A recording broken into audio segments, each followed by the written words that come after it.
Lethal injection is the practice of injecting one or more drugs into a person for the express purpose of causing immediate death. The drugs cause the person to become unconscious, stops their breathing, and causes heart arrhythmia. Typically, the three most common drugs are sodium thiopental, which induces the unconsciousness, pancuronium bromide, that causes muscle paralysis and respiratory arrest, and finally potassium chloride, which stops the heart. Lethal injection gained popularity in the late 20th century as a form of execution intended to supplant other methods, notably electrocution, gas annihilation, hanging, and firing squad.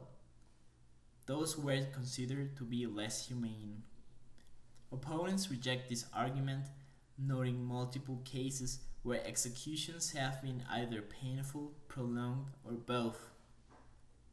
Although most nations have abolished capital punishment, over 60% of the world's population live in countries where the death penalty is retained, such as China, India, the United States, Indonesia, Pakistan, Bangladesh, Nigeria, Ethiopia, Egypt, Saudi Arabia, Iran, Japan, South Korea, Taiwan, and Sri Lanka.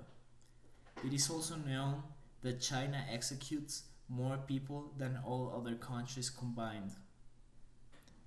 The lethal injection was first proposed on January 17, 1888 by Julius Mount Blair, a New York doctor who praised it as being cheaper than hanging.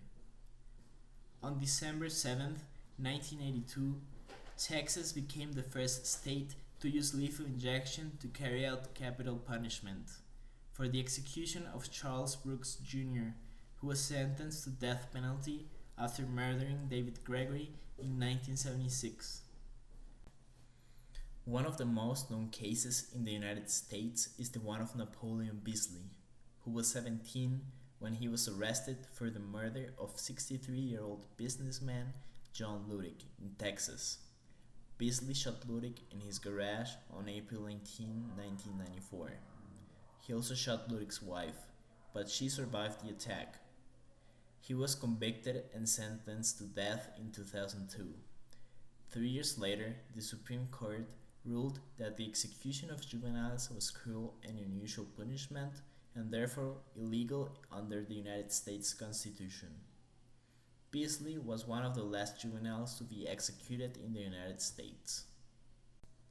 Another famous example occurred in 2011 with the punishment of Humberto Leal Garcia, who was convicted of rape, kidnap, torture, and murder of 16-year-old Audrey Sauceda in 1994. As Leal's execution date approached, President Barack Obama asked the Supreme Court to award clemency in order to reserve America's standing on the world stage. The Supreme Court denied clemency, claiming that the Congress had had enough time to pass a law. Despite lack of the due process, Leal was executed by lethal injection on July 7, 2011.